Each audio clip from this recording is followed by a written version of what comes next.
Secret friends, unite!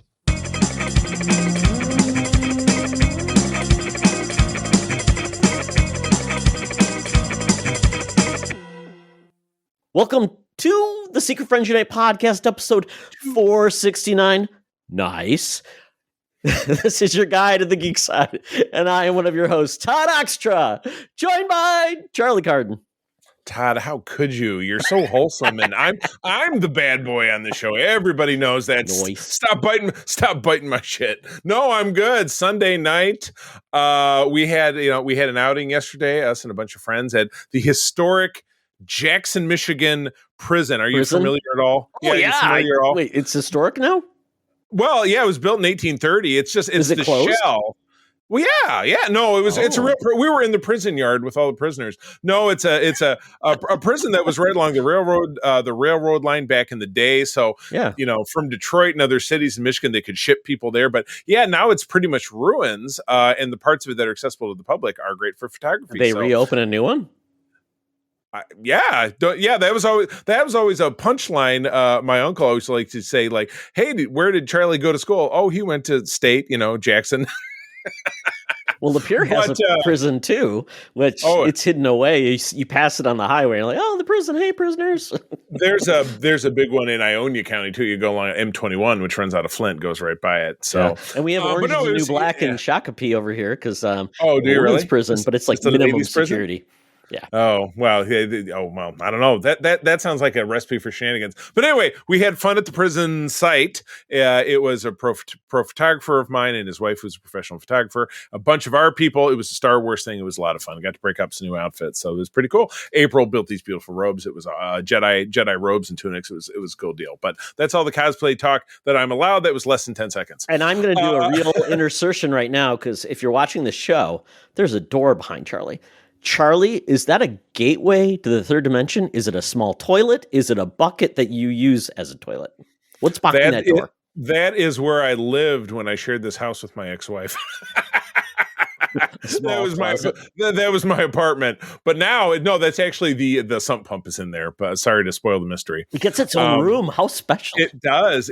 Was my stepfather built all this when my mom took the house back over before we bought it. He redid this room, and so that's why I have this delightful studio. So, but I don't have a door. I wish I had a door. You have a door for your sub pump. So you know what? I have a dump for the sub pump. Yeah. Game. I did. I have to turn around and wedge it. But anyway, this has been some great inside baseball. But yes, we're here. We're doing There'll be a trivia game in the future, Charlie. There was, yes, your SFU trivia.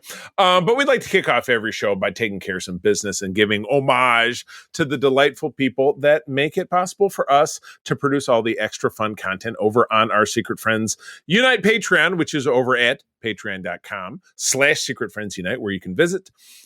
Click for a 7-day free trial and check out all the fun stuff that we do. Todd and I do a great show about comic books called Spinner Rack. I have a fun show called The Facts of Geek Life, where myself and a guest take on a classic show and a season of that and break down a couple of episodes. We have a rockin' good time. But yeah, you can check that out for free. You also get our programs ad-free over there. And we're also to be found on YouTube podcasts, which I think is great. It's more easy access, and we're super happy about that.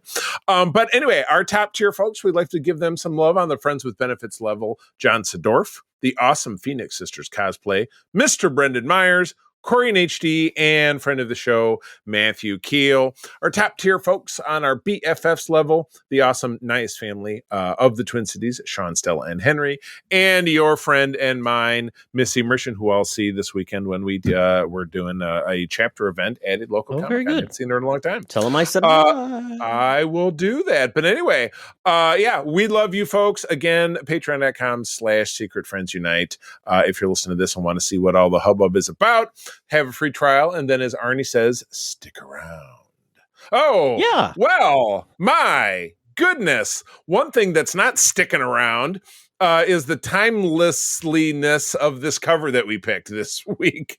We have from December of 1988. This is Volume 1 of Alpha Flight, which was Marvel's Canadian superhero team. This is issue 69, part 3 of 4. So, you're in trouble if you go to your local comic shop and don't use Marvel Unlimited and can only get this. Hopefully there's a nice catch-up. It's not available on Marvel Unlimited either, Charlie. Really? Boy, Marvel Unlimited, they've come so far, but they don't have everything. Even their own licensed stuff, it's surprising because I know because I've had a subscription to Marvel Unlimited for over a decade, and I will frequently go in. I want more Web of Spider-Man. I want more Fantastic Four, and I feel like they've come really far. But I mean, how many hundreds of thousands of comics has Marvel? But tens of thousands of comics have they published? Since 1961, or even going further back because they have the timely stuff, you know what I mean? So, well, that's a shame. Well, I will admit that I don't know a ton about what's going on here. I recognize a few characters. I see, is it Heather Hudson's character is all the way in the background. What's it? Was she Protector? She was the Vindicator, right? Vindicator. I see Sasquatch. They have a robot guy. Was it Box, right? No, but yeah, Box, and Puck was the little guy. But yes. I don't see him here. Yes. And then the woman who is in the middle ground, don't know that character. Do we know who that is? She was the daughter of Shaman named Elizabeth Two Youngman. Oh, Shaman, okay. But I don't think she ever got a official title, but Shaman, her father, did. Shaman. Yeah. See, because I have read, I've got a print copy of the first couple issues because I love that you have on the first issue that you have the covers kind of put the characters pushing through. Marvel Comics said, "Step aside, there's new heroes in town," or whatever. And it was written and drawn by John Byrne, who was a British American Canadian, and he created the team in the X-Men earlier in the 70s because you have I thought were they both. There's a male version. Was it Guardian that wore the same outfit as? Yes, Guardian was James Hudson. He was the first person, and Heather Hudson was his great wife. Picture where he's on the cover and he's just socking Wolverine in the face and knocking. Well, that's the whole thing. They were introduced through the whole. Wolverine was discovered by Alpha Flight when he was essentially escaping Weapon X. Yeah. Which they adapted into the in bits and pieces into the X-Men Origins Wolverine movie, which we will be talking about those pretty quickly here because we're going to do an X-Men arc as we ramp up to Deadpool. But anyway, yes. So they are fighting some unknown characters. So the shaman is sending a blast out to 4 characters. And in the lower right-hand corner, at last, Dash, and this is when things go off the rails, China Force. Yes, this is. And I can tell you who's in China Force, Charlie. Yeah, so China Force consists. It does consist of that. Yes, take it away. Yes, I like Swiss cheese. Dream Queen is one of the characters, but China Force actually consists of Rabbit, Rat, Ox, and Snake because of the, you think of like all of the Chinese year, the year of the, and your placemat at any old school Chinese restaurant. Correct. But Monkey was a former member. He's no longer in it. But this comic also included Purple Man. And this whole, it also actually included appearances by Beta Flight, who essentially is the members in training. That was there. That was that. It was B for bench. Yep, and Purple Girl was one of them, which I thought was interesting. That his daughter. And then there was Laura Dean and Goblin. And then the whole thing about the crux of this was China Force was trying to secure the Jade Dragon. So here's a question. Yes. Going back to the placemat with all the different the Chinese years, whatever it is. Well, mine was the Year of the Dragon, 1976. There, I betrayed my age. What was yours? What was 1975? I think I'm the Rabbit. Yeah, I think the Rabbit. There you go.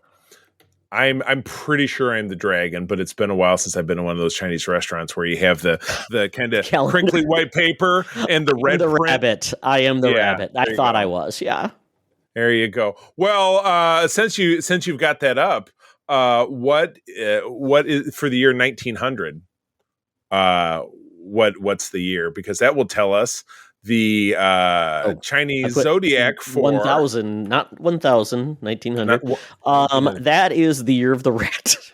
Oh, Ow, that's kind of a blow for our senior news correspondent, Madam Webb, who is 124 years young. So, yes, she was born on Jan 1, 1900. I know she doesn't mind, but she's a rat, you dirty rat.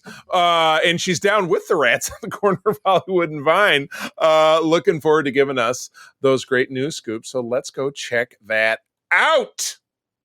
Now it's time for Madam Webb's Rumors and News. Take it away, boys. Thank you, Madam Webb. Madam Webb, we're so excited. There is going to be a solar eclipse tomorrow.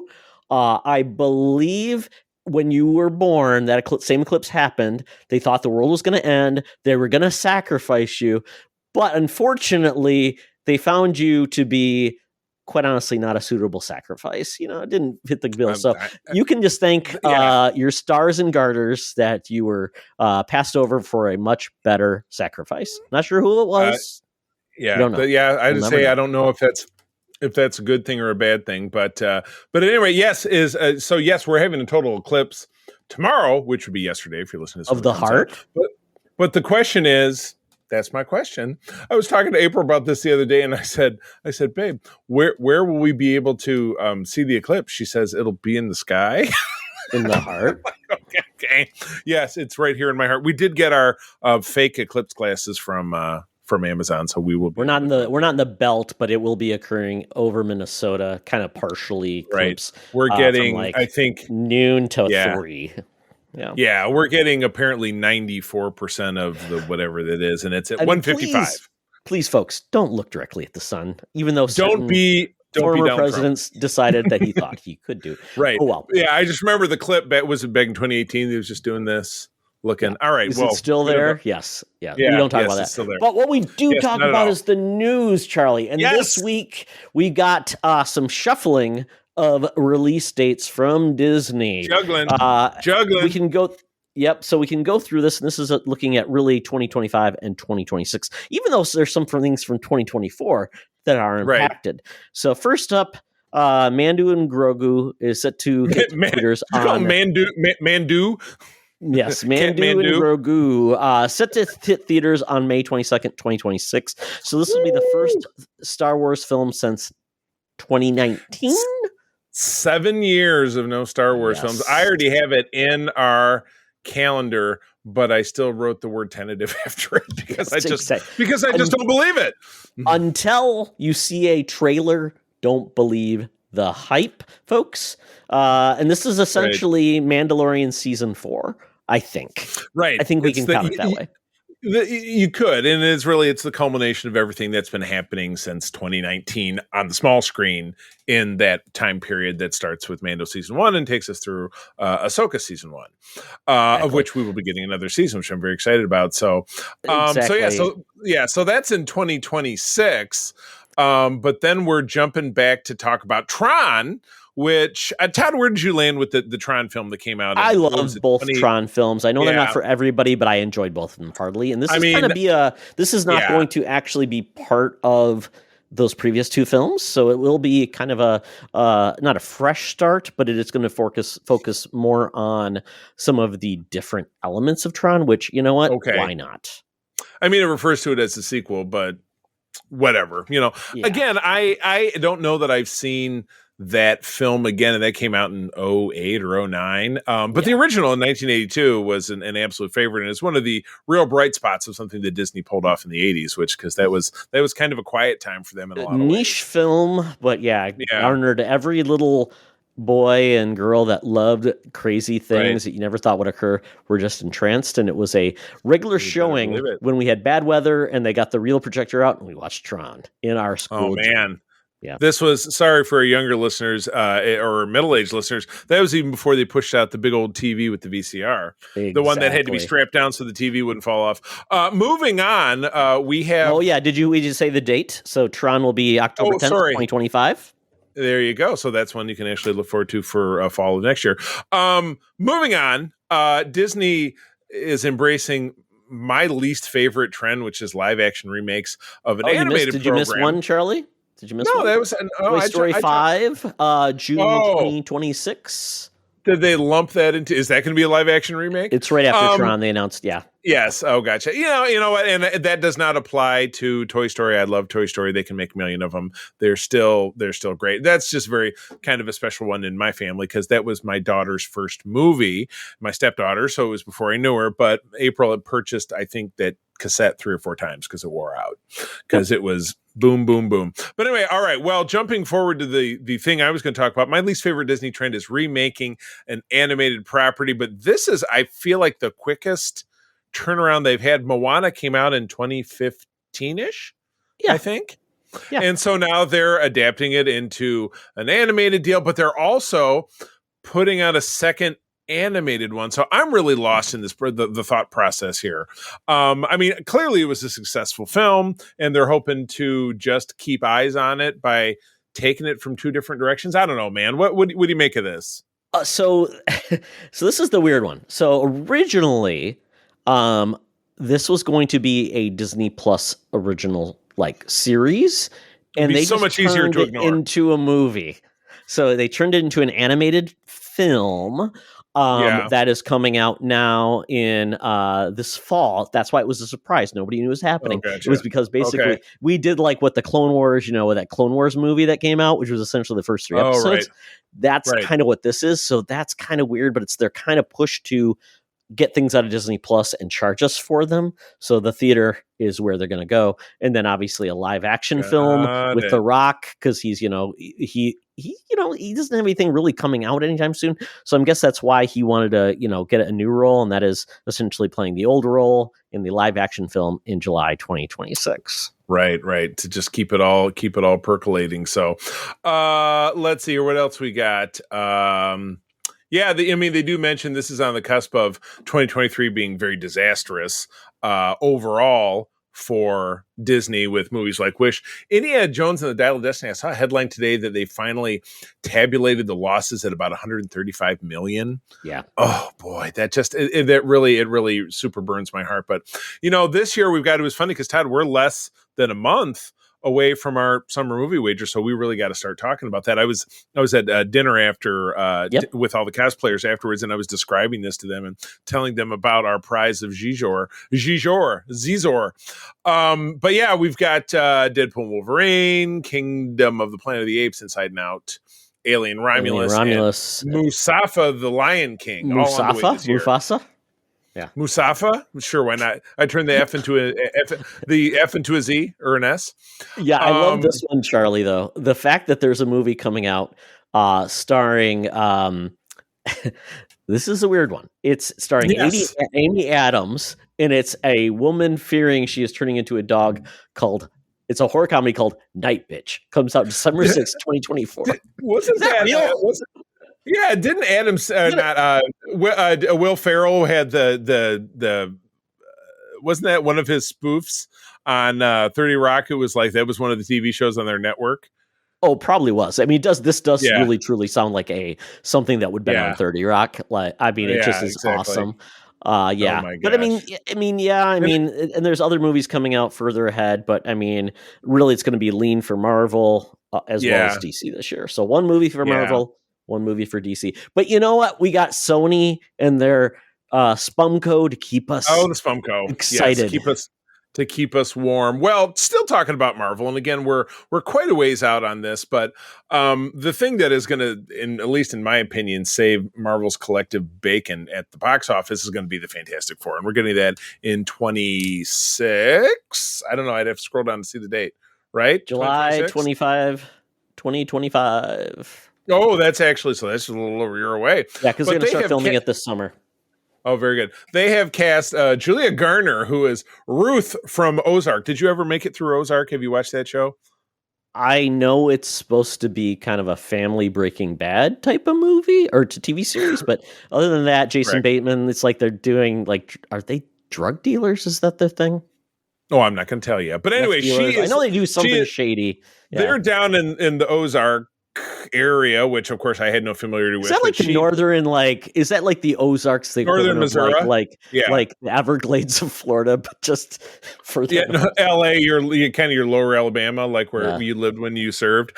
But yeah, she played a character called Ruth who had all the greatest catchphrases. She was very deadpan. And then she also played in The Americans, which was that show with Kerry Russell and Matthew Rhys, which was on FX, which was totally fantastic. But she is going to be playing a member of the Silver Surfing family, though all of the headlines are saying she's the Silver Surfer. She's a Silver Surfer because she's not necessarily Norrin Rad, who's the one that people really recognize. So she's going to be the chick Silver Surfer, as it were, the female one, called Shalabal Shamalama Ding Dong. The whole, Silver Surfer, his tragic tale of his planet was going to be eaten by Galactus. Norrin Rad gave himself to Galactus to save his planet. Shalabal was his lady that he loved so much. And he was basically his punishment. He could never return there, but he did save his people.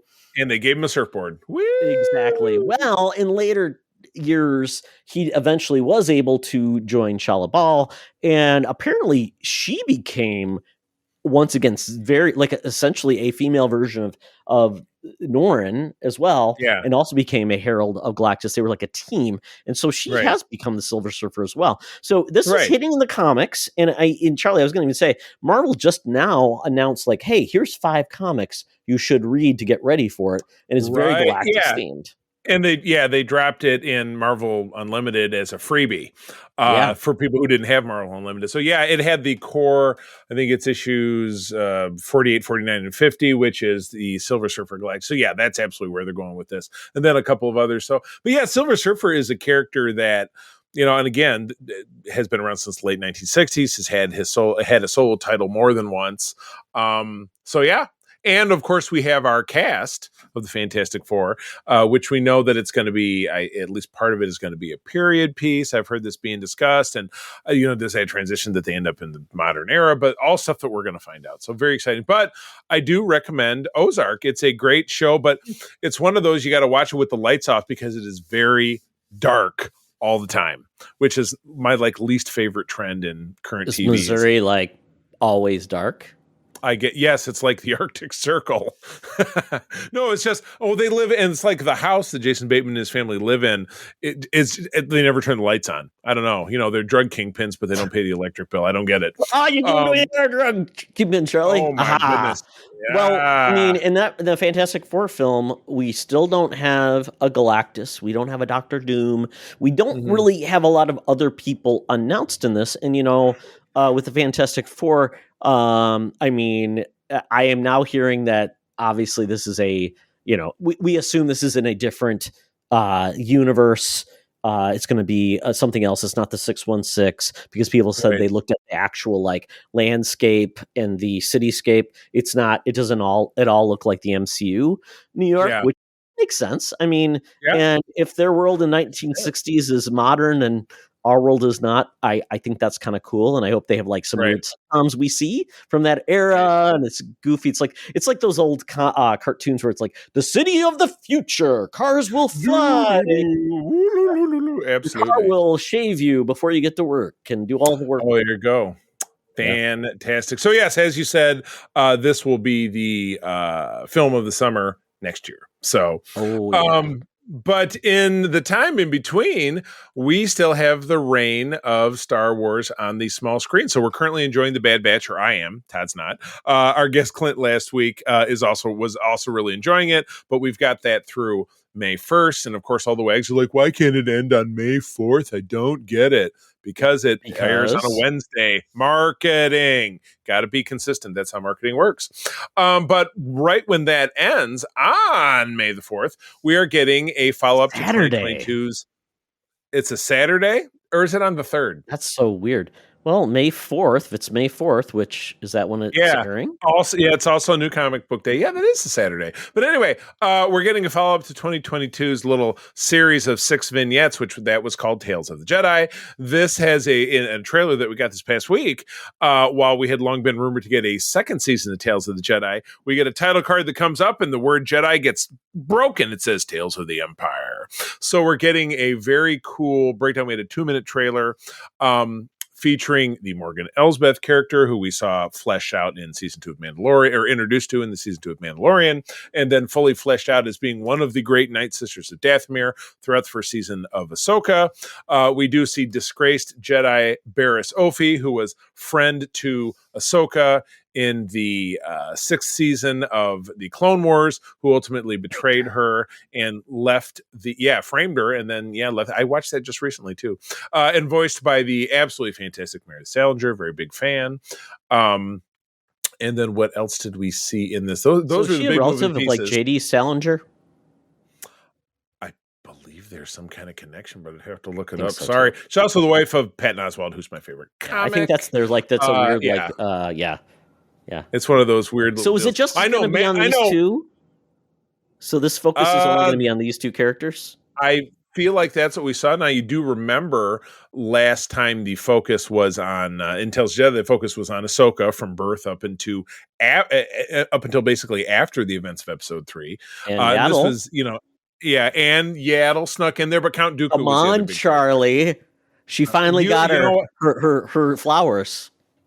Yeah, meaning she was dead. That is correct. Sorry to spoil it from 2 years ago. Her burial bouquet. Well, that's a tough one when you're fighting somebody so little. You just cut them in half and be like, "Whoops! Oh, sorry." I feel like you could cut them in half. Don't stand under the door that falls. I know. It's like, that's how they got. Don't you remember how that's how the big horned guy got at Mandalorian on the prison ship? Yeah. Mando kept playing with the doors until they brought the one down that squished him in the side. But anyway, this looks fabulous. So these vignettes were anywhere between like 12 and 15 minutes. And they all drop at once over on Disney Plus. So, and shame on Mark and I, we really should have done another one of our Instagram videos, but I think the time got away from us. But you will be able to listen to it the day after you listen to this, because we'll be talking about it on Holocron, which we will record, obviously, before you listen to this. So, but returning characters, actors-wise, Diana Lee Insanto is Morgan Elsbeth. Meredith Salinger is Barriss Offee, as I'd mentioned. Fourth sister, who is a character we saw in Obi-Wan Kenobi, is Raya Killistetha. Wing Ti Chow is Wing. Might be a new character. Lars Mikkelsen returns as Thrawn. He's a younger version of Thrawn. Jason Isaacs is the Grand Inquisitor from Rebels. And Matthew Wood, the venerable voice actor, is General Grievous, who just goes, tough job. It's good work if you can get he needs some Primatine Mist or something. Very odd. He does. You're all metal. Yeah. Don't you remember how they covered that in the non-canonical Getty Tartakovsky shorts, because Mace Windu did a force crunch and it crushed him, and so then he had a time breathing. But he didn't have to deal with it long, because it wasn't long after that Episode 3 started and Obi-Wan get him some metal lungs, man. Yeah, exactly. He sees metal everywhere else. And does Star Wars Day. So Offee, she becomes like one of the one of the Inquisitors. Yeah, I feel like Sister she Seven. might. Is that what it is? Yeah, is that a role? Seventh Sister. But that was it potentially. That's some digging right there. Now her master was Master Unduli, who was used as bait in an early episode of Rebels, because like Kanan could sense her consciousness. They went to a prison facility and her ghost was walking around, but then when they turned around, they saw that her skeleton was behind a door, and so she was a ghost. But that was Barriss's master. Barriss was a Padawan, just like Ahsoka. And Ahsoka, of course, quit the Order, meaning she's not really a Jedi. But Barriss was kicked out of the Order, which means that she's a whole lot of nothing. She's in prison and obviously gets recruited. It's like everybody else with Force abilities. There's only two jobs. You can't go out and be like, I'm going to be an accountant, or I want to own a restaurant. Nope, got to use the Force for something. Charlie, and quite honestly, I'm one of those truthers. Unless I know your metachlorian count, it don't even speak to me. I need to see it, like those truthers with Obama his birth certificate. I don't believe you unless you show me your metachlorian count. Yeah. Yeah. Right. You're no midichlorian to me. I'm not buying it. So anyway, very much looking forward to this. And for more crazy theories and Star Wars fanboyism, listen to Mark and I talk about this on Holocron on Wednesday after you listen to this on Tuesday. That would be terrific. Very good. All right. So this next thing, I watched this trailer obviously just now. Take it away, because I thought, I wasn't sure if this was an existing property, if this is something new, but this is something new on Netflix. Yeah, so Dead Boy Detectives dropped a trailer. It's coming to Netflix. So Neil Gaiman has really been really more prolific with his properties lately, which is great. He's been American Gods. He did Good Omens, which, Charlie, I think you and April would love. It's very fun. David Tennant and Michael Sheen playing God and playing basically an angel and a demon. It's very fun. They have 2 seasons, I think, complete on Amazon Prime. And then they did Sandman, which came out 2 or 3 years ago, which I absolutely love. That's I know John you loved as well. I know it. Yeah. It's really really cool. grab me, but you never know. Yeah, an interesting adaptation of the source material, which I thought they did a good job with, but they changed it as needed. And then another series that Neil Gaiman did is called The Dead Boy Detectives, and it's a fun series. He's done some other, like the Graveyard book, which is cool. It's kind of like an adaptation of, like, he said, what if we could do like the Jungle Book but with spirits? That was the Graveyard book. Well, he did another series called Dead Boy Detectives, which was a comic book, and essentially about 2 dead teens who haven't passed over, and they decide to solve basically mysteries of why someone was killed and passed away, and basically give them basically solve their murders, because there's so it's kind of a step beyond like Quantum Leap. Kind of, yeah. And then they end up actually connecting to a medium who can see them, and she kind of helps them as Patricia well. Arquette? Along with okay. Yeah, exactly. I love that show. Medium was so good. Oh yeah. Did you watch that? Not more than, or the Ghost Whisperers, the other one I think of. Okay. Ghost Whisperers was horrible. Medium was so good because Patricia Arquette was like, she was a mom with kids and tired, and her husband was so awesome. It was like a great relationship, because it felt like the first time I saw a real like marriage on screen, and it was so fun. Love that series. Medium, so good. But getting back to this, it's essentially there's probably going to be an overarching plot to this, because there's a comic book series I never read, but I know it was well regarded, and I know that this, when I saw the trailer, I'm like, this is going to be so cool and neat, and there's a bunch of other supporting actors in this that will be helping out with some of these. I bet there'll be like a mystery of the week, but there'll also be an overarching plot, which I like. And I think Netflix has done a hell of a job adapting, comic book properties and things like this. So I'm very excited for this. And this launches this month, 25th. April 25th. And this was originally supposed to be on Max, and Netflix picked it up. So watch the trailer, folks, and you'll know if it's for you or not. That does seem interesting. Yeah, the only actress I saw in there was Yukio from Deadpool. Okay, she was the girlfriend. Yes, the who is the medium, or one of the 2 mediums. Yuyu Kitamura is her name. There you go.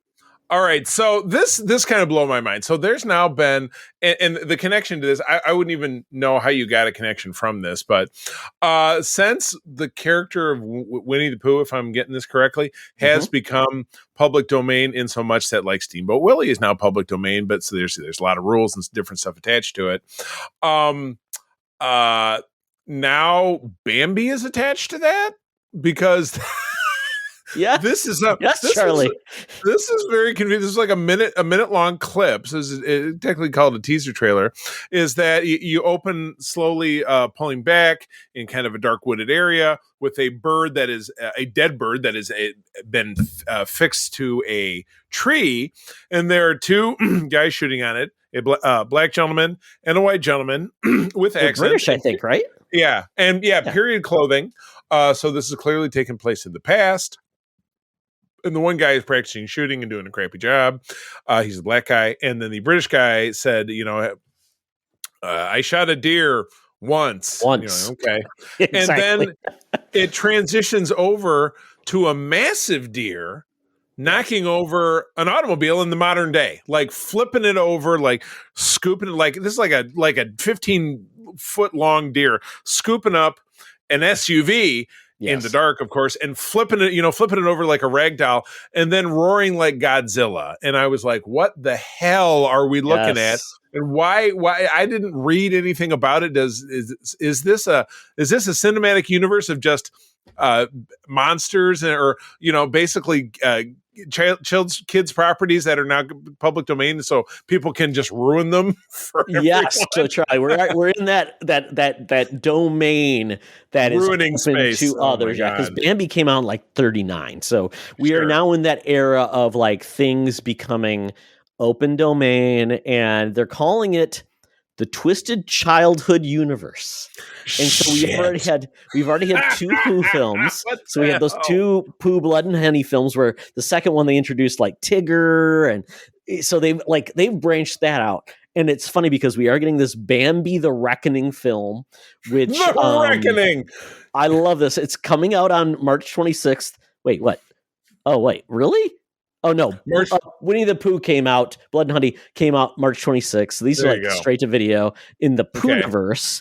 But then they're expanding it now. So we're going to see characters like Bambi, Tinkerbell, Pinocchio, and more team up in an Avenger-style movie called Poohniverse Monsters Assemble.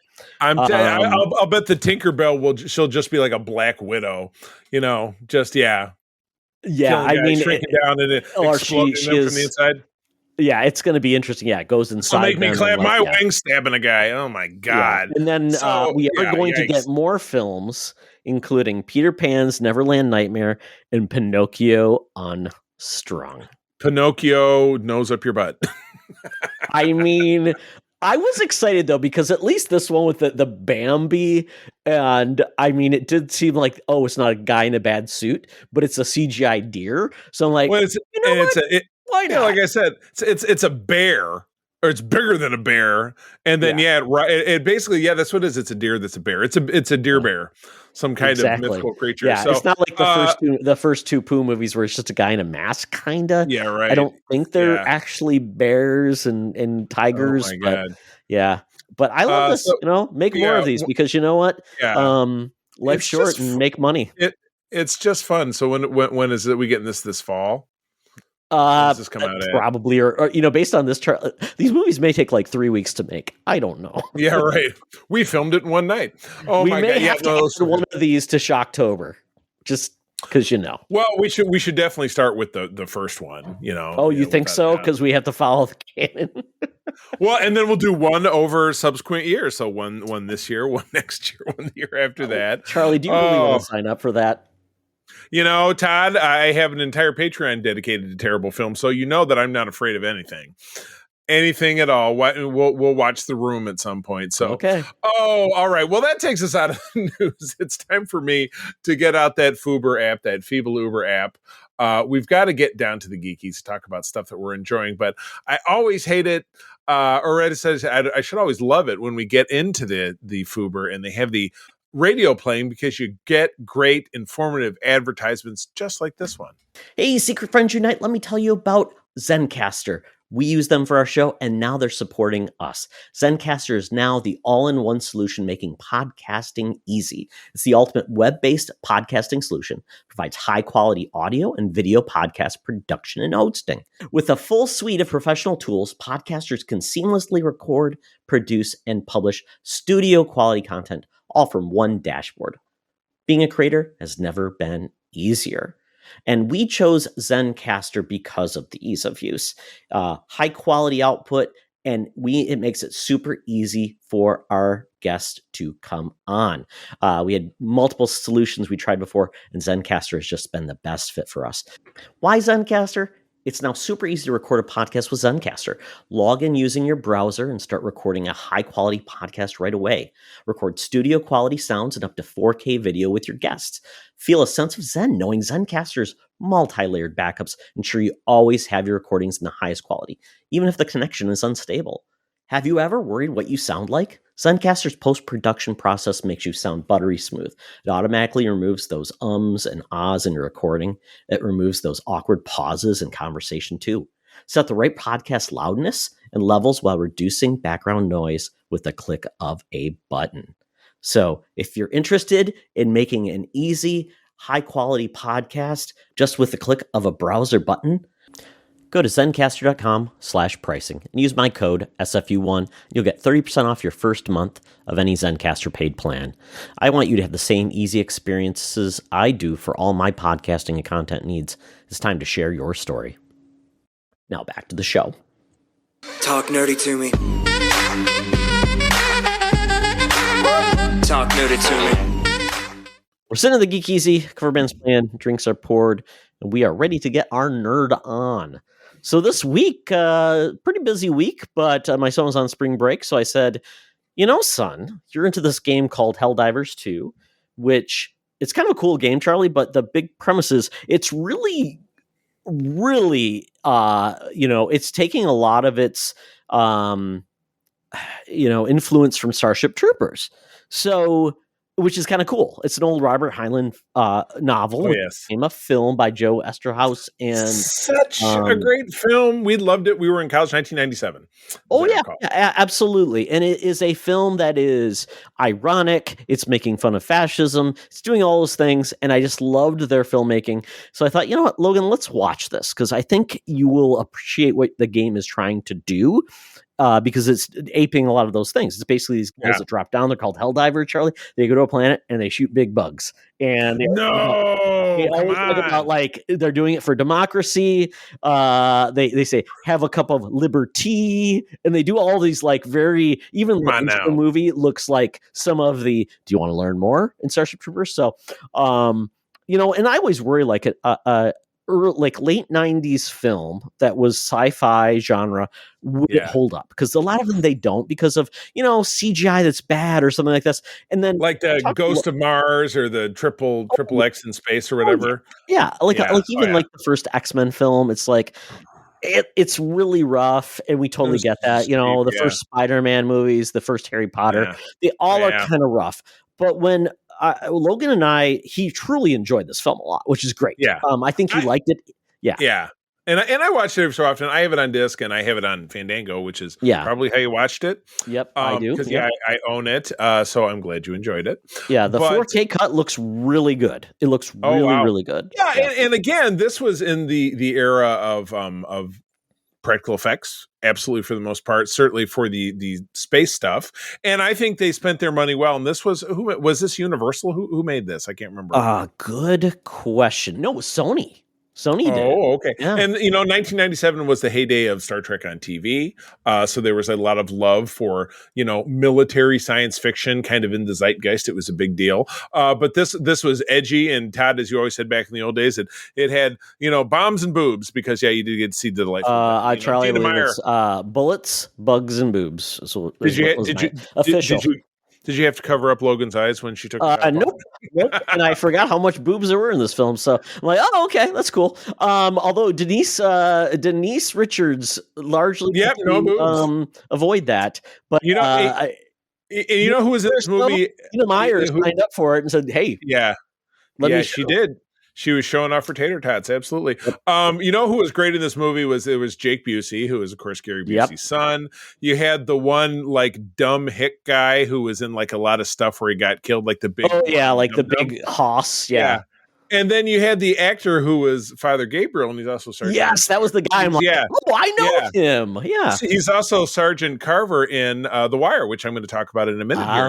Okay. So, great actor. I mean, you've got like Michael Ironside as the old instructor. You've got Clancy Brown as the sergeant. Clancy Brown.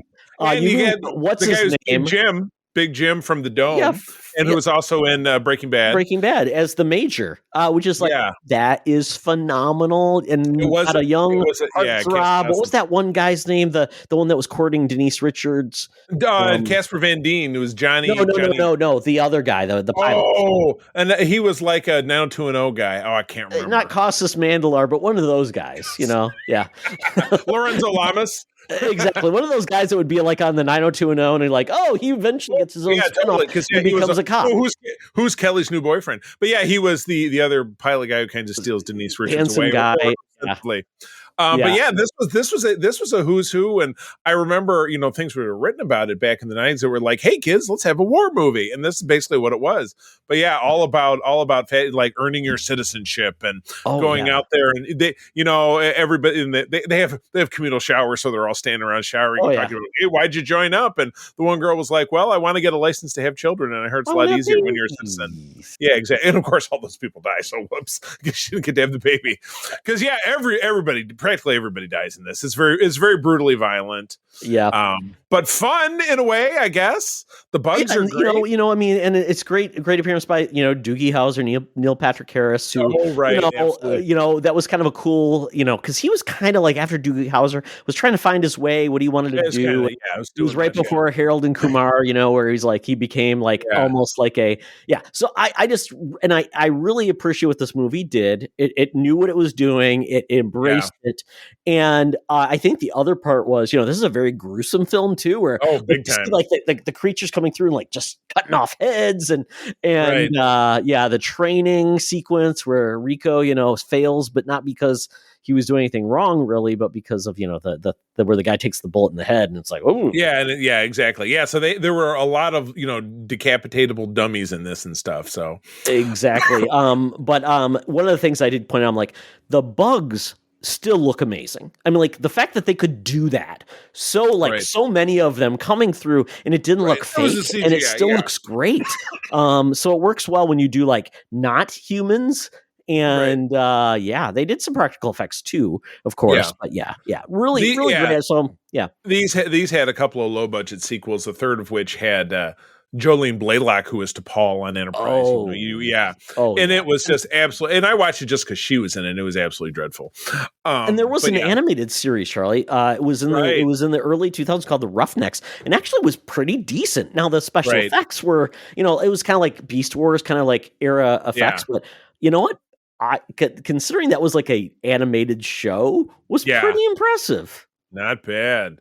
Oh, well, I know you're going to razzle dazzle me and sell me on this next thing, so I'm all ears. Yeah, so the next movie I saw, Monkey Man. So this film by Dev Patel, made for a very small budget, and actually was rescued because it was financed, but essentially got put on a back burner. And Jordan Peele.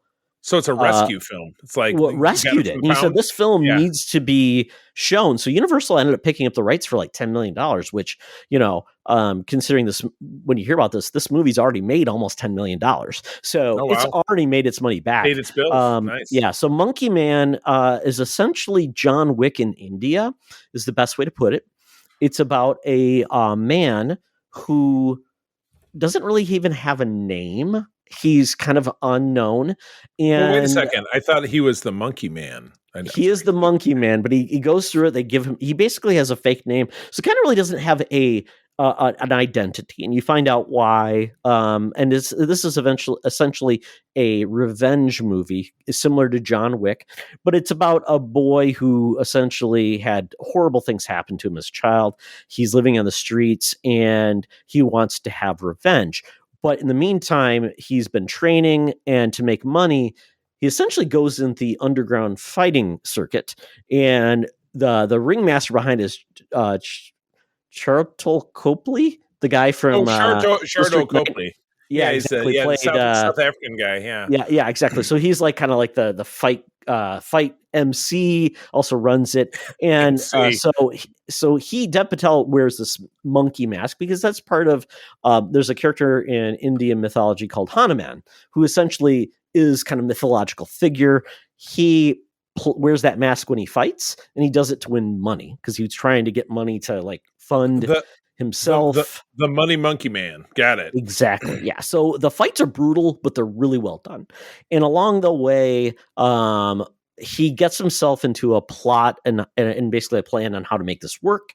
And you find out that he's not exactly really ready to take down the system.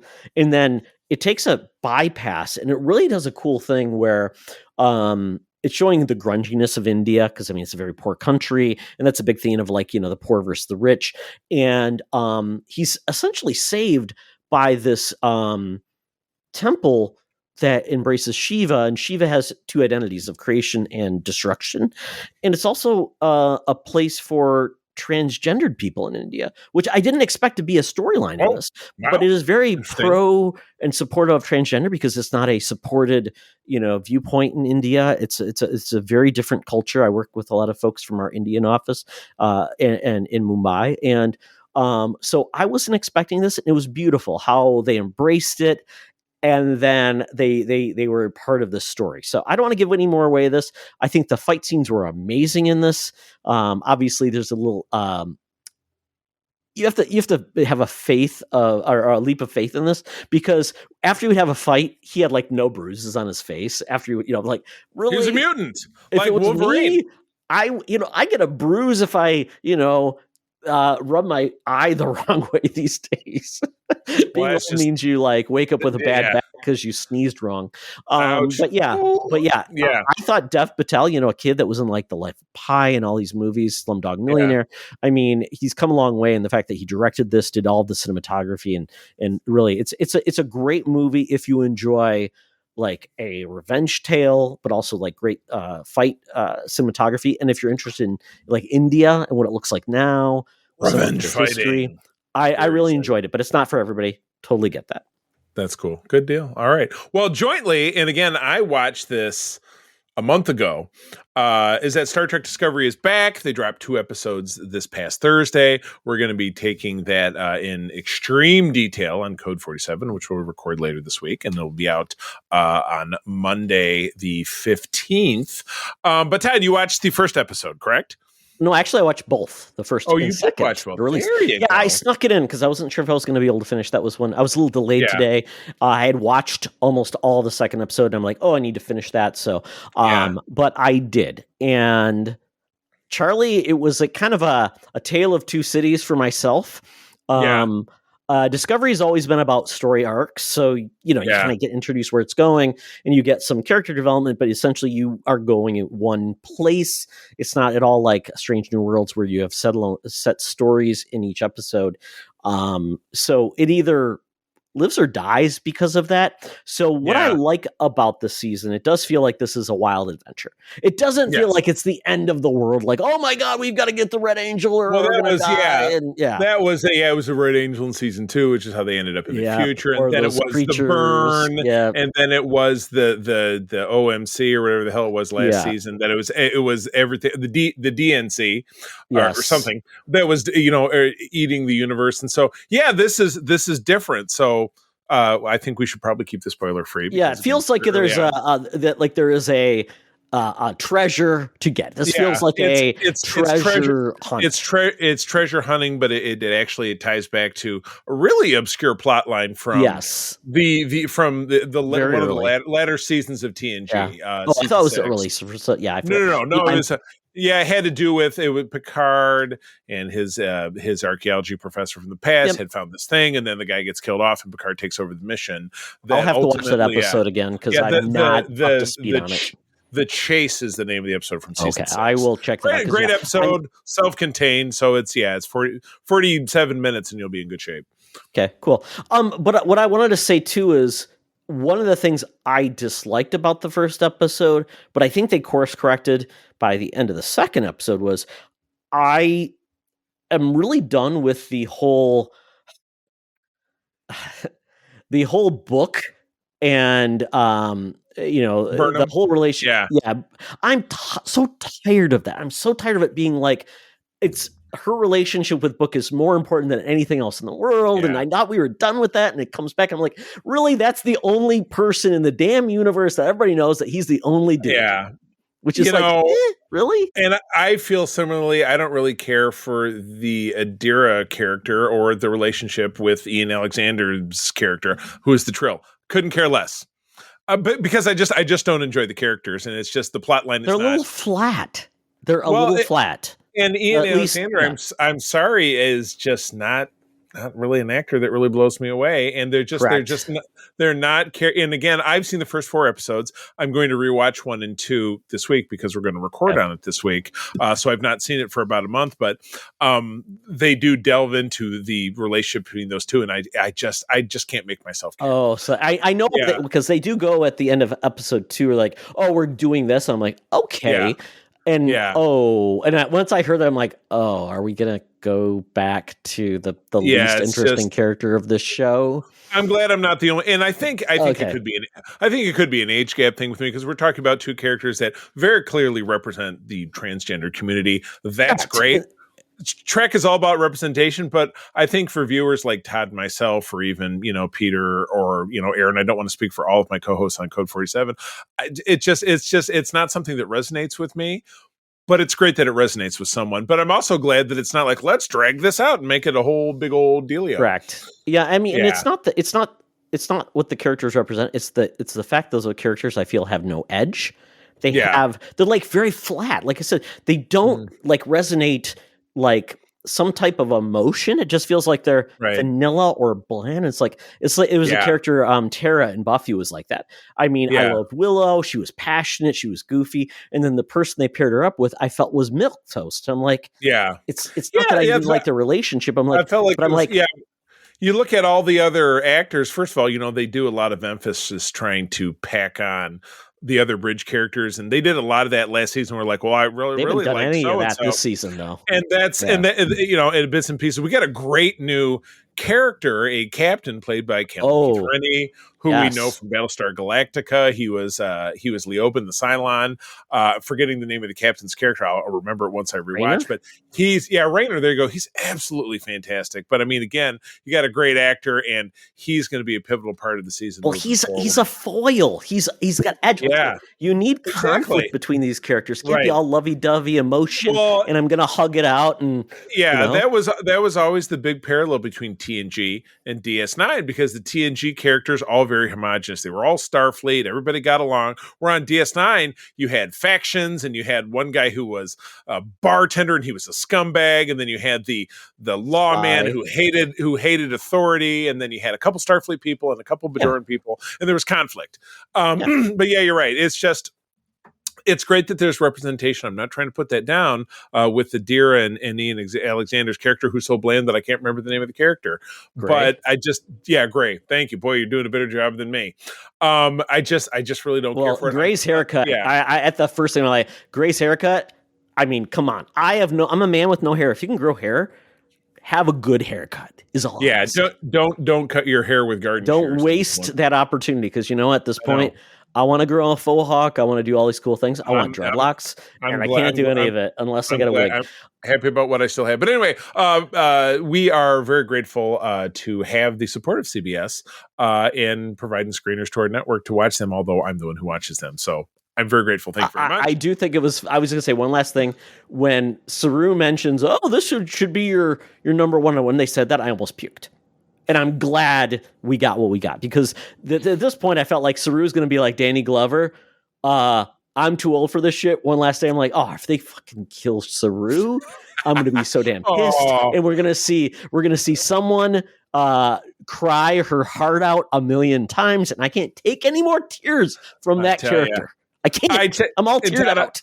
Todd, I don't know if you listened to our cruise wrap up that April and I did, but I got to meet Sonequa twice. What a wonderful, wonderful, wonderful woman.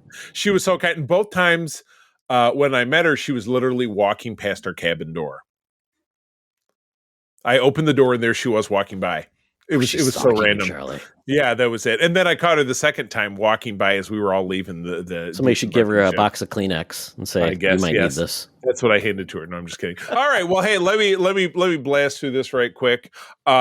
We have been, I can't remember if I mentioned this, but one of those, it's new to me, but the show's 20 years old, is The Wire over on Max. Todd, have you ever? You've watched the whole thing? I know it's a great show. A lot of great characters or actors come from it. It's just one of those shows. I'm like, I'm never in the mood to watch a show about bad things happening in Baltimore. It's so gripping. Now, I think the show absolutely got better and felt less dated as it went on. Because the first season was 2002, and it's like, it's all about beepers and stuff, and it just seemed very outdated. But it's very gritty. It's kind of like, that opening crawl from, episode 3 of Star Wars. There are heroes and villains on each side. Everybody's trying to do something, and some of it is bad. There's a whole season where one of the higher up police chiefs corrals all the drug dealers into one area to juke his numbers, as they say multiple times, to make other districts, to make the crime stats go down. And it's like, okay, well, you've made some areas safer for the people that live there, but for the place where you pushed absolutely all the drug dealers, things are infinitely worse. So it's like, what's there are zero right answers, because they're all drug dealers and gun violence. All bad. It's All all bad. so bad. And yeah, so we just started season 5 tonight, and I'll go back and keep watching it, obviously, when I'm done here. It's gripping. It holds up. It has frequently been described What's the as name of the big character? It's like Idris Elba got his yeah, start. what's his name? Is What's his Stringer name? Bell. Stringer That's Bell. right. That's the character Yeah. everybody talks about. I'm like, yeah. I mean, I know I need to get like a Michael T. Williams. No. Yeah, the late Michael Williams. Yeah, he was in it, and then like And then they say, a lot of great actors. Lance Reddick, Yep. who just passed away. Yeah, a lot of was great one actors are in the that show. Main Yeah. coppers. Main dude is I keep forgetting his name, but he's a British guy. A lot of bad It's white funny. people. Yeah, it's funny because my mother lives in Southern Maryland, which is Baltimore is the big scary town that you would never go to. But I love She got when closer they're- to get closer to supply, right? Yeah, exactly. Well, I love it when somebody is trying to ape the Baltimore accent and it's completely unnatural. They have one police lieutenant who is just really over talking, like killing himself trying to do that. I couldn't even pick out a Boston or a Baltimore accent, to be Well, honest. it's heavier than a South Jersey Philly accent. Okay. If that helps. It's heavier. I guess it would be like somebody, Yeah. I got a Rhode Island accent. I'm like, okay. Okay. You sound Or like you're either from New York or Boston. It's not like I from don't New know. York. Flippity Or floppity Philly. floop. And one of the guys in there We're- is one of the cops is a Sergeant Hawker. They call him Herc, and he's played by this dude. He was in Ray Donovan. He was in the most recent season of Reacher. He was the cop, the bald fat guy. Yeah, he's I have the not main watched character. that yet. I need to. It's on my pile of shame, Charlie. Oh, it's absolutely fantastic. So anyway, so I watched that, and then real quickly we watched, and it's one of these. I know this is based on something very recent events. It's the Stonks, right? And, It's the and there was Stonks. GameStop. There was another movie about the housing crash back in 08 that was Yes. made about that. Big Short. Again, money stuff is completely out of my that is not my lane. I do not pay attention to that Charlie, kind of stuff. money can be traded for goods and services. to Okay, help. that much I know. So $20 can buy many peanuts. That's right. Got it. $20. But then- Was that $100 for 100 tacos? Exactly. So this was a movie that had a lot of big names. You had Nick Offerman, you had Seth Rogen, you had Paul Dano, who I've never really been fond of. He's just kind of weird looking to me. I don't know why. If you Yeah. said bland, it's Yeah. probably his picture in the dictionary. Oh, Exactly. looks like he. Yeah. Shailene Woodley, American Ferrera was in this. Pete Davidson was in this because he was Paul Dano's character's brother. Gross. But Paul Does he do drugs? Probably whippets at some point. Yeah. Paul Dano is your lead character, and he's playing this real life YouTuber who goes on and talks about finance and stuff, and he creates this revolution in the fighting back the short selling of stops of GameStop, which is a store that many of us frequent. And this all really happened during COVID. So this is very, very recent. We found it over on Netflix. And again, while the stock market and stuff is just not my jam, I thought that this was absolutely fascinating. And it was a very much rally of power to the people kind of thing.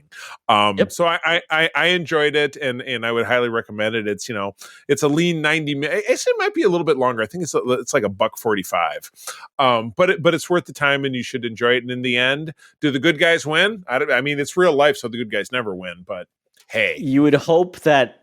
Yeah, you would. The system is always rigged against us, but you would hope that this Right. would divulge that there are gaps in the system that hopefully Right. these guys actually kind of hurt all of these liquidators and Yeah. everybody in the pocket, and maybe they'll not go deep again Liquidators. like this. Yeah. that exactly right. So yeah, go check that out on Netflix. So that's it for me, and that is the end of the Geek Easy. Todd, time to get out my Fuber app. No, not the Fuber app. Sorry, that's what got us here. I'm going to spit in my drink because I don't care for this place yet. We still keep coming back because it's cheap.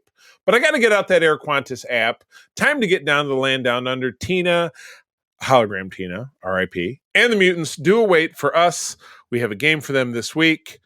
TV on the fours. Let's go check it out. Welcome to another edition of Thunderdome! Thank you, Tina. The mutants been gathered for a topic or game to be entertained. And this week we are doing something we've done in the past. This year we already did it with movies, and that is looking back at years that end in fours. And when we look at TV, we did it with movies. So what we're going to be doing is look at the history of movie or with TV in years that ended in 4. So we'll be doing 74, 84, 94, 2004, 2014 to give you kind of a historical perspective of where TV was in those years. So I will be starting off with ratings, and we'll get into anything that, kind of give you an idea of like what was popular. And then we'll give you a look at what premiered in that year as well. So when we talk about this, we start with 1974, the year I was before I was born. Right. I was not available. My parents were probably watching TV when they thought about what would be great. Yes, having a boy named Todd. That's what they were thinking. Yeah. Give me a story about a boy named Sue. Go! Exactly. Yes. So with TV in 1974, we start with the ratings. So I'm going to go from the bottom to the top for the top 20. So in NBC, we have the NBC Movie Mystery at number 20 with a 21.5 share. And that was a special. So that was probably like one of those cop movies, like it would have been like Columbo, right. The special movie. Yeah. Then we had Cannon, which was another detective that had a 21.5 share. Mannix, essentially the same. Man, I think was Mannix like Robert Culp? It wasn't Manimal. Oh, God, Robert Culp, somebody else whose name is not spoken, just like his partner, Bill Cosby. Yeah, maybe. For My Spy. Then we had The Wonderful World of Disney coming in at 17 or 16. The Rookies, I have no clue what that was, at 15. Nope. Bob Newhart Show, the original one, coming in at a good 22.4. Then SWAT. Oh my goodness! Almost all of these are cop shows. Then we had Policewoman with Angie Dickinson. Oh my goodness, God. Tough woman who can beat the bad guys. Right. Oh, and then Kojak, don't you go change your baby or whatever. Yep. What did he say? Who loves your baby with a lollipop that looks like me. Then Little House on a Prairie. April's favorite. On Prairie, not the Prairie. It's next one's your dad's favorite show. Yeah, the Rockford Files. Almost cut off his finger watching reruns of the Rockford Files. Mary Tyler Moore coming in at number 11. Oh my goodness! Right there in the Twin Cities. We watched the first episode of that recently just because it came up as a suggestion. Gotcha. Yeah. So, folks, pay attention to the rating share as we go through this, through the years where it goes. Like I said, we're in like the 20s, mid 20s point. Right. And then watch where we go in the next couple of decades. Hawaii Five-0, 24.8. More cop. Yeah, Maude. We get Dorothy Sportneck. I'm gonna hum all the themes that I can think of. Which Maude, I think, was a spinoff of something. Whether it was Archie All in Bunker? the Family, Alice's Archie Bunker, Restaurant? maybe. That was number 9. The Waltons, obviously a very wholesome John show. Boy. I don't remember the song. Good Times, another Norman Lear show. Rhoda, that was a spinoff of Mary Tyler Moore, I believe. Rhoda. Okay. Yeah, MASH, that was renewed. It was on season 3 already. In 1974, it was on season 3. The Jeffersons that debuted. We're moving on up. That was number 4, another Norman Lear show, a spinoff of Archie Bunker. Chico and the Man, Paul Rodriguez. Good. And Freddie Prinze Sr. Freddie Prinze Sr. Was it? Oh, that's right. Not Paul Rodriguez. Yeah. Sorry. Yeah. So, Paul Rodriguez was in the 80s. Yeah, exactly. That was also a debut that year, a sitcom, Sanford and Son, 4th season. You got it. All right, All in the Family. And then All in the Family. Yeah, it was funny because these were all on like CBS. So NBC and CBS. So I thought these were all on CBS, but spread around. So NBC and CBS were like the top dogs. ABC, their top show was SWAT. And so, you see how these networks do and how they did. So there you go. That was it. Yeah, so sitcoms were huge, and so were cops. Oh my goodness! All right, so we taking the big leap into the. So we're doing premieres. So we're doing premieres. So these would be notables of shows that you may not have realized it. So one of the big ones, and it wasn't even on the top 20, was Happy Days. Debuted in 1974. Charlie, the $6 Million Man debuted in 1974. My goodness, we have the technology. As well as The Land of the Lost, that Sid and Marty Krofft show that we love so much. Oh my goodness. Planet of the Apes debuted. That was a in show? 1974. Oh my gosh. Yeah. Yep, they had a couple of different Wow. shows on TV. Then we had Kolchak, the Night Stalker, which was essentially the pseudo beginning of the X-Files with Darren McGavin, who actually Right. made a character on the X-Files. my Nova, goodness. that PBS show that went on for, I think it's still going on actually now. And I'm looking for anything else. Oh, the Shazam series debuted in 74. Shazam with Billy Shazam. Very And nice. a notable cartoon, Hong Kong Phooey, debuted. Oh, my goodness. Yeah, so at that point, I would say those would probably be the big shows if How you're could you interested. have possibly left out That's My Mama, Clifton and Joyce being a barber in Washington, D.C., Todd? I am ashamed the new of adventures. The new adventures of Gilligan the cartoon and Partridge Family 2200 AD also debuted. 2200 AD. All right, well, let's take a leap forward to what I've always considered a benchmark year for pop culture. Well, we'll see if TV holds up, Charlie. We will. I did. We did. That was the year they gave us, great releases from the Transformers, G.I. Joe. We had an Indiana Jones movie, a Star Trek movie, so the Ghostbusters, so on and so forth. Cartoons, but anyway, those are all syndicated cartoons, so they won't appear in this. That is. list. I was merely painting a picture of this year, the year of our Lord 1904. But anyway, on the big three, and it's very interesting because you started to talk about rating share, how they have eroded of what's considered on top. But counting down from 20th, we have a three-way tie for 20th at a 17-1 share. We have The Fall Guy, which is a movie that's coming out. But was that Lee Majors? It was Lee Majors, and it was also Heather Thomas. Oh, Heather Thomas, exactly. TV's Bloopers and Practical Jokes, which is Ed McMahon and Dick Clark. Was that who hosted that everybody, show? I mean, that's just basically YouTube these days, or TikTok. And Scarecrow and Mrs. King, wasn't that Bruce Boxleitner? And Kate some Jackson. other chick? Kate Jackson, exactly. Charlie's Angel, yeah. Number 19 was personal favorite, Night Court. That was the second season. Wow. First, well, it was the first year. Oh, two seasons. But 2 seasons, so maybe like a half. Must have been debuted in like it was like a mid-season replacement and then came back for the fall. That's going to be my guess without looking. Highway to Heaven, that was the 17.6 share for Night Court. 17.7 was Highway to Heaven. That was Michael Landon before he got touched by an angel. Yeah, he had his own spinoff. For some reason, I was looking at this last one recently. 8.3 comes in with Kate and Allie, which were two either divorced or widowed women, divorced moms, living together. Yep. Yeah, exactly. Newhart, was that Bob Newhart yet again? So he's back with another show? like Peter Scolari. And, there you go. And Larry, Daryl, and Daryl. Yeah. Exactly. Magnum PI, who he was an ex-Navy guy who fought in Vietnam, but he was from Detroit. Yeah, 5 seasons. That debuted in like 1980 then? I don't know. That's no. I think it maybe 82. I don't know. We'll say crazy. It says here shows on the chart number of seasons. So it says the fifth season was in 84. Yeah. Oh, that's maybe again it was one of those like filling it in. So something called Riptide, which you don't remember this, Charlie? This was like it was like A-Team on a boat where it was like Perry, what's his name? There was a nerd, and they had a boat. Always a nerd, and they had solved mysteries on a boat. You're thinking of Night Boat from The Simpsons. Cheers was in its 4th season. I just don't think it says season 3. Yeah. In Cheers. No. I'm looking at where it says network rank. We're looking at the wrong thing. I'm looking all the way to the right. Yes, I'm seeing that now. If you go number of seasons, that would tell you where it's at. Got it. But that's number of. Oh, okay, very good. Hotel was a show about, I'm assuming, a hotel that was in its 2nd season at that time. That was James Brolin and Connie Selica. Gosh.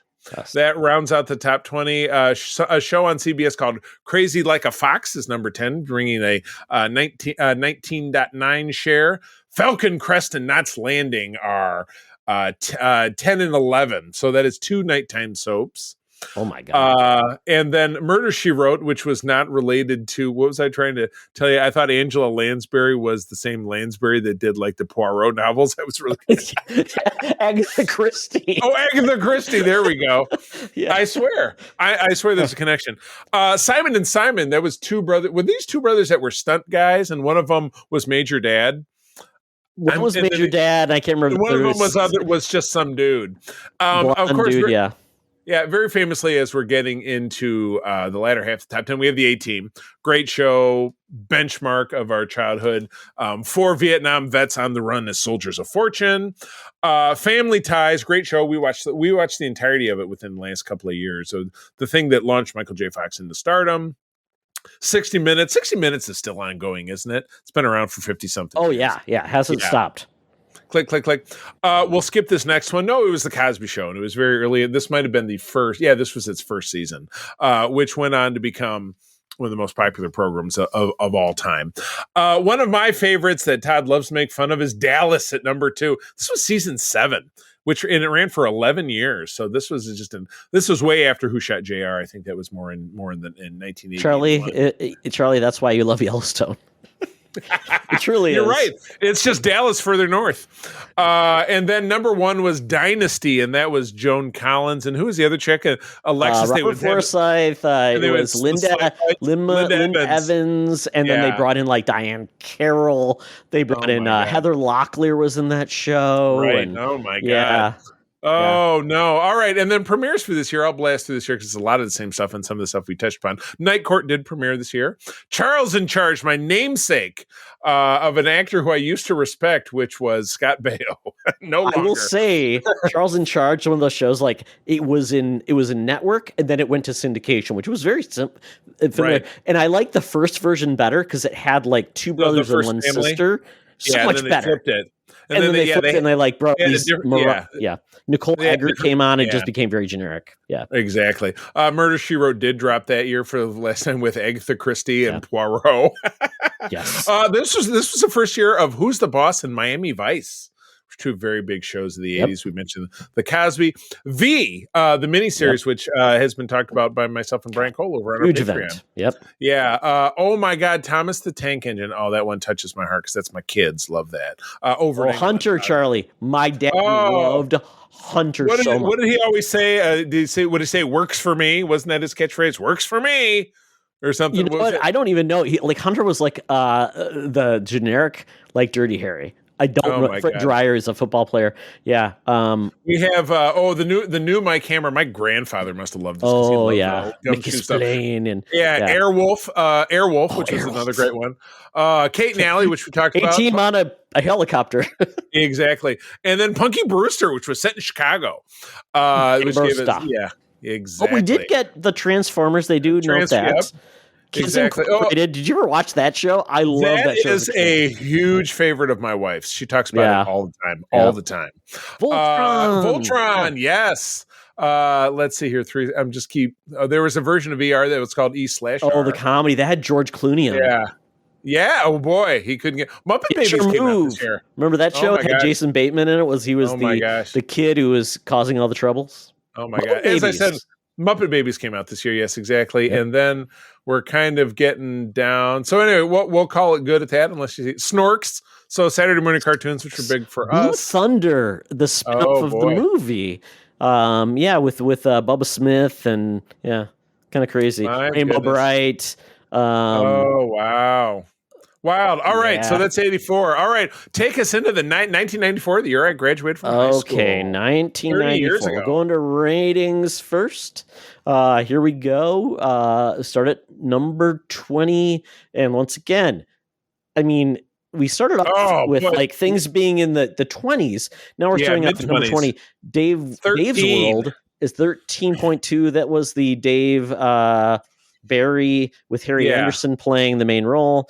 Monday Night Movie on NBC. That's crazy. You get like a rerun film and it was in the top 20. 13.5. Then you got CBS with their Sunday Night Movie. So almost everybody had a movie night. It was not must-see Monday, right? 13.7. 2020.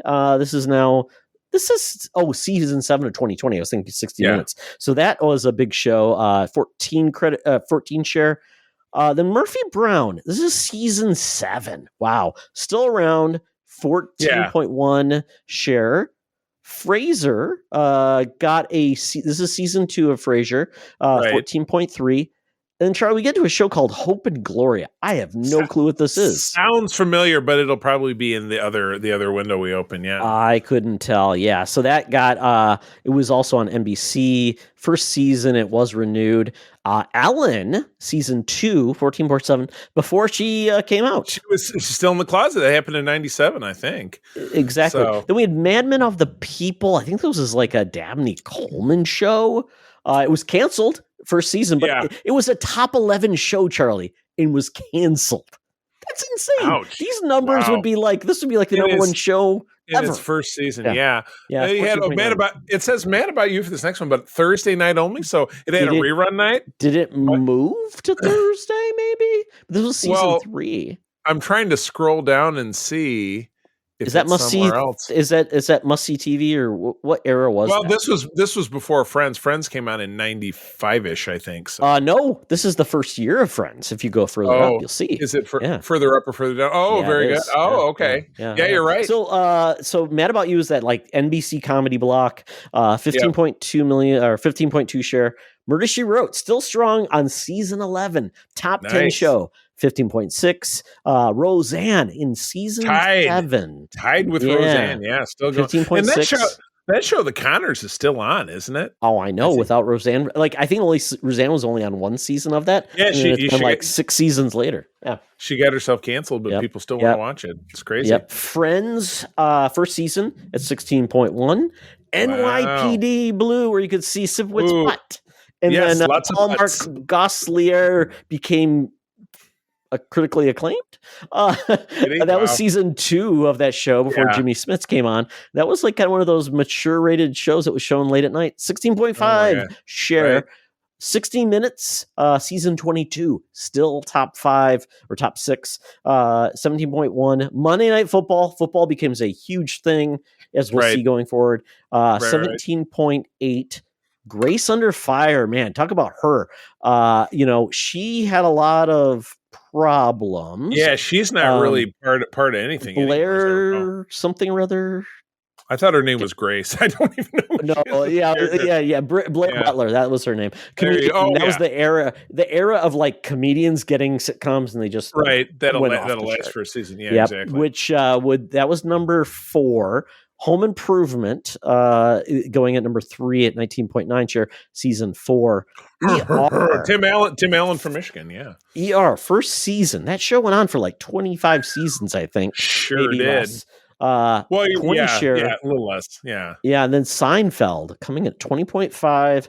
Season 6. Season. Yeah. Wow. Juggernaut. I think it must have been like a lot of little half seasons and stuff, because that show came on in 89 or something like that, but it could have been a little bit here, a little bit there. I think it was like one of those things, was like a mid-season replacement. So it was one of those weird ones. Okay. So we get into like what premiered. I won't talk about the things that were on the list. We get Spider-Man, the animated series, Charlie. Spider-Man.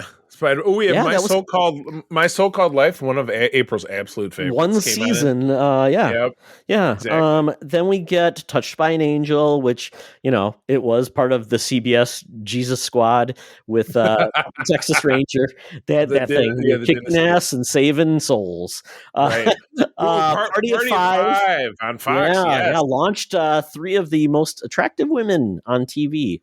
If you watch them, let's see. Going through down this list, Chicago Hope, which is basically like everything, the beginning of the empire of Chicago shows. They've launched all those. Chicago DPW is the one I always joke about. So yes, the trash man of Chicago. Yep. Gargoyles, one of my favorite. Ooh, yeah. Was debuted at that point. Then we get into the Magic School Bus, which my son loved. Sister. Was that on C? No, that was on WB or UPN. One of those two. One of those two. Yeah. Let's see. And then we get one of those weird, like wacky, like CBS shows called Due South about a Mountie that comes to team up with a kind of cranky Chicago cop. Right. Yeah. Can't pass up Sweet Valley High. And we talked about Ellen, of course. Weird Science, kind of one of those weird syndicated TV series based on a movie. Oh, how I actually funny. enjoyed that quite a lot with Vanessa Angel. So attractive. Oh, I remember this one, New York Undercover, because it was on Fox, but also was the launch of the career of Michelle Hurd, who is Raffi on Star Trek Picard, as well as Alex Rodriguez. That and the actors anyway. It was very hip, like based on rap culture, but they were undercover cops in New York. Very gritty, but also very stylized. I like this, Charlie. We got a show called Viper, which was syndicated, and it was in the future an organized crime unit group known as Outfit becomes a major force in America. I think Viper was based on it was a show based on a car that was the coolest thing in the world. So the old Dodge Viper. There you go. And then I love one of these. This was a favorite of my brother's that he really championed. But Earth 2 on Fox. Oh, Earth 2, yeah. Clancy Brown was in that one. Yeah, Steven Spielberg, I believe, he was behind that show. But didn't direct it. One of my all-time favorites. I have it on disc. The Critic, which was spun. A great show. Which it was either spun off The Simpsons or it was the other way around. I can't remember. I think it was one of those things where Fox was looking for a new show, and The Critic was on ABC, so it was actually ABC trying to get into the animation game. But we did get Reboot, which is a cool like CGI, the company that did Beast Wars and things like that up in Canada. Thunder in Paradise, Hulk Hogan having a show in a high-tech boat doing solving crimes. Do you remember how much we loved Duckman?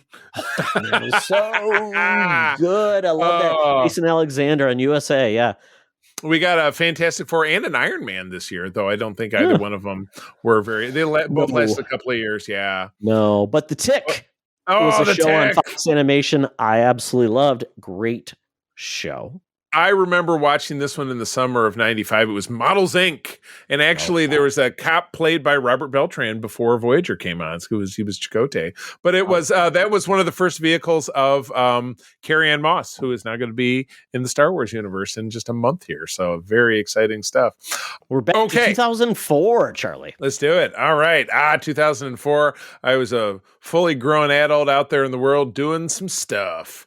So my God, to look at this. So now we're in full swing of cable television, different stuff going on. Your audience is fractured from at a high when ratings were typically in the low to mid 20s at the bottom of the top 20 to now being at the low of a 5.2 for The Amazing Race, which is we have a two-way tie for 20. That would be Boston Legal and The Amazing Race 7. I am aware of Boston Legal because I know that Shatner was on it for a while, and Rene Auberjonois, who was Odo on DS9, he was on it for a while. But yeah, that's about all I know. Spader. Yes, and Spader. Now, we were just talking about the show Medium, which you enjoyed, and then House, which I know debuted this year because I looked over. And House was a great show with what's that dude's name, Hugh Laurie. Those were both tied at 18 with a 5.4 share. And then we're getting into some new and some heritage sitcoms. We got 2.5 Men in its second CBS. season. Yes. And then Everybody Loves Raymond. So that was obviously their at least powerhouse for the lower end. We got a debut that year at a 5.8 share of Lost, which was a show that a lot of people have a lot of opinions about. April and I just watched the entirety of the show within last year. And does it hold up? That was a show that really got pinched by a writer's strike. So in a lot of ways, not so much. CBS had a show called Without a Trace coming in at number 14. Not sure. I know that it went on for like another 10 seasons, I assume. Yeah, I guess it was doing okay. Oh, and we unfortunately had the third edition of The Apprentice, which that had survived, Charlie. That's all I'll say. Yeah, I know. We have spared a lot of misery in this country. Monday Night Football, Todd, as you had mentioned, live sports became increasingly more important in this era because you can only find them on TV. So people were watching. And you could only find them on the networks until they weren't on the networks anymore. That was number 12. Those two were tied for 12. Extreme Makeover Home Edition. This was the hey, move the truck, and they redid somebody's falling apart Alabama shed. Yeah, exactly. So much reality shows. Yep. I know. Yeah, this really was the era. The CSIs were in full swing. The Miami one with with David Caruso. This was its third season that kicked off the top 10. An edition of Survivor in Van. Okay, you can help me out with that word. Thank you very much. That must be an island of Watcher. Polynesia. There you go. The Watcher. No, that's very close. Came in at number 9. We're in the share. There was a 7-3. So we're in the 7s climbing. We had ER was still on. Wow. This was at season 11 with the 7-4 share. We have another survivor in Palu. Is number 7 with a 7-5 share. The Apprentice too. Okay, so he was on multiple nights. And each one was I think it was, one was wrapping Or a up different maybe, group. or maybe somebody else took over for him like the other season. Not quite sure, but 2 seasons? we had the at number 5 we had the inaugural year of Grey's Anatomy, which is still on. Holy or it's cow. coming back. Yeah, it's still on 20 something years later. Yeah. CSI, this was season 5. Was at number 4 with a 9.2 share. Desperate Housewives. This was the first year of this. My ex-wife loved this show because that's how she pictured herself. Instead, she was just jobless. And I don't know why she was so desperate because I worked. But anyway, so I got dragged into watching a lot of that. This was, however, this was the 4th season, but the Unstoppable Dynasty of American Idol. It was on twice a week, Tuesdays and Wednesdays over on Fox, pulling a 10-9 and an 11-1 share for parts 1 and 2. So yeah, it's kind of like the Beatles having, the top 5 spots on the charts. But yeah, American Idol was indestructible back in those days. And this was, let's see, I think the 4th season was that Carrie Underwood? I think it might have been. Probably, yeah. Yeah. I can't think of anything past like season 10 that had notable stars, but yeah. Right. And I already called out a lot of the debuts, House and Lost, Drake and Josh, which was the unfortunate focus of that show, quite on the set. So we're not going to say anything more about that. Desperate Housewives I touched on. Deadwood is something I've never watched. I never watched. Yeah. Me neither. Man. I heard it's full of it's bad people in the Old West that drop F-bombs. We probably should get it. Battlestar Galactica, which Peter and I have been talking about over on the Patreon, debuted this year, though the miniseries was the previous year. Doc Martin, about some guy wearing Doc Martin shoes. That's great. I have no idea. Entourage, which is just a show about dickheads. Yes. All old people love Doc Martin. Oh, just ask him, hey, you like Doc Martin if you need an opening for a sales call? You like Doc Martin?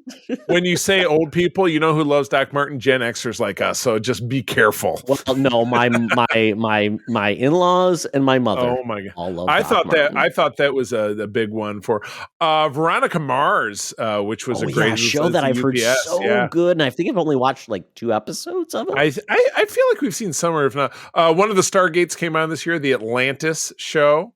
Yep. In addition to the CSI, which we already talked about, there was a New York edition that came out this year. That was the last official spin-off. Was it really? Okay. Boston Legal, which I think we've already touched upon. Gary Sinise was the head of CSI New York. Yep. The very, very racy, the L word over on Showtime about lesbians in Los Angeles. Lesbians in Los Angeles. Very good. Wow. I didn't think I had no idea it was that old. Yeah, Dennis Leary and Rescue Me. That was where he's a firefighter in Boston. Shocking. Joey. After Friends ended. Because that was the end of it.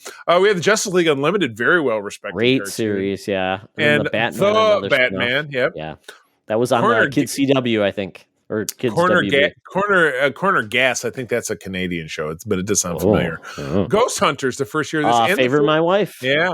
The 4400, which is about a reappearance of 4,400 people that had previously disappeared. I'm just looking for anything else that really jumps out. The Backyardigans, that was one I watched with my kids. Foster's Home, that was a big part of my wife and I. We loved that show by Gendy Tartakovsky. Yep. Very nice. Well, now we're kind of into the drag. So anyway, that is 2004 in a nutshell. I'm confused. It says Charlie the Apprentice debuted that year. Was there 3 Apprentice seasons in 2004? Because it says it debuted. Was it just on all the time? Wouldn't it be great if he was just still doing that shit and you could just turn him off? That'd be so great. And he would say it's the #1 show, even though it's on reruns. Yep, absolutely. Right. Oh my god. All right, take us home with A Decade Ago. In 2014. Yeah, this is, it's the beginning of the streaming era. So, I mean, you're going to start seeing things probably not reflected in what people truly were watching. So if we get into ratings, we're going to go start at the top 20. We got start number 20. Scorpion. This is one of those like, CBS, edgy. We got a hot goth chick who's also the IT person, and they solve mysteries with tech. 3.1 share at number 20. Family Guy. Season 13. This is after it was canceled and brought show back. That died and came back. Yeah, killed in 01 and came back in 05. Exactly. So, yeah. Still going on. 2.5 Men finally canceled after Charlie Sheen was finally off the show and Ashton Kutcher came on. 3.1. Big Brother Wednesday. 3.2. Wow. Yeah, that was season 15. Once Upon a Time. That was season 4. That was a show that we enjoyed, kind of retelling like fairy tales in a modern context. Yeah. Kind of, but fell off a cliff. That was a 3.2 show. Criminal Minds. That was, CBS old people love murder shows. Season 10. That was at 3.6. The Blacklist. That was James Spader once again doing like this the computer show. Predicted like murders and things. That was 3.7. The Voice Tuesday show, 3.7. Sure. Grey's Anatomy. Yeah, it had fallen out of the top 10 in season 11. Yeah. 3.7. How to Get Away with Murder. Season 1. This is like the Shonda Rhimes, like Grey's Anatomy, then How to Get Away with Murder. So you're either in a hospital or you're trying to have an affair or get away with killing people. Politics or, get away with murder, things like that. That was 3.8 share. Football in America Part 3 special? I don't even know what that is. I think it's supposed to be like Football Night in America because that's weird. 3.9 share. The Voice, that was in season 4, going off of Idol. That was a 4 share. Scandal. Talked about that 4.3. Yep. Modern Family. That was season 6. Wow. Yeah, that thing was. It was powerful just because it's so relatable. A Big Bang Theory season 8, 4.6, and that was one of the biggest sitcoms ever on TV. It just did forever. And it shows up again at number 4, but it was on twice a week, I'm guessing, or it was reruns probably. That must be what the 2 means. That's so crazy. See how powerful football is. Then you get like the OT, which is basically a post-game show on Fox, 4.6. The pre-kickoff show on Sunday Night NFL per kick number 5 at 5.3. Big Bang Theory, once again, 5.6. Thursday Night Football kickoff, 5.9. Empire. Remember when Empire was the biggest thing in the world? It was going to change the game. Terrence Howard, Taraji P. Henson, and that one guy who claimed he got beat up by cops. Jesse Smollett? Yes, who said he got beat up by cops and all this stuff, and then it came out all the things. So weird that ended so badly. Right. I mean, Sunday Night Football, 7.3.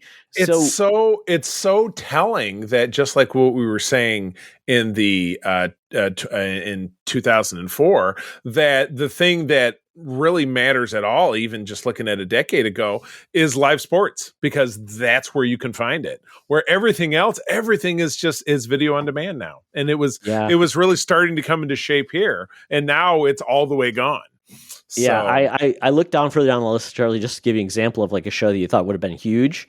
Agents of S.H.I.E.L.D. season 2 was number 42 at a 2.7 share. And this is like when the MCU was on fire. And that show could only get where it was at. So that tells you right now that network TV was not, and these are, we're seeing only network TV on these lists. So that tells you that, really viewers were elsewhere. They were elsewhere. Yeah. April loves Agent of S.H.I.E.L.D. So I will always, and new this year, plug. Here's my one. Star Wars Rebels at number 28. Oh, I was going to say, so we start at the bottom, or the top. So True Detective, big series on HBO, debuted that year. Oh, we just watched it. Yeah. Just watched it. Fargo, another big, critical darling. This is when, April loves it. Golden age of TV, I gotta watch it. Yeah. But not on networks. Once again, these are networks that you just, you had to have a cable subscription. Outlander, one of your favorite, Charlie? It's fun. It's coming back eventually. Yeah, it's coming back eventually. Of that. The Flash. This is like the darling of the CW. debuted that year. Let's see, what else was a big one that was a surprise? Gotham. Remember, Gotham was like kind of controversial. A Fish show that Mooney. had its ups and downs. Yeah. I loved it at times and thought, like, why is this still on? I think we just really. Oh, Silicon Valley. It was a show that April and I love because it's about what she does.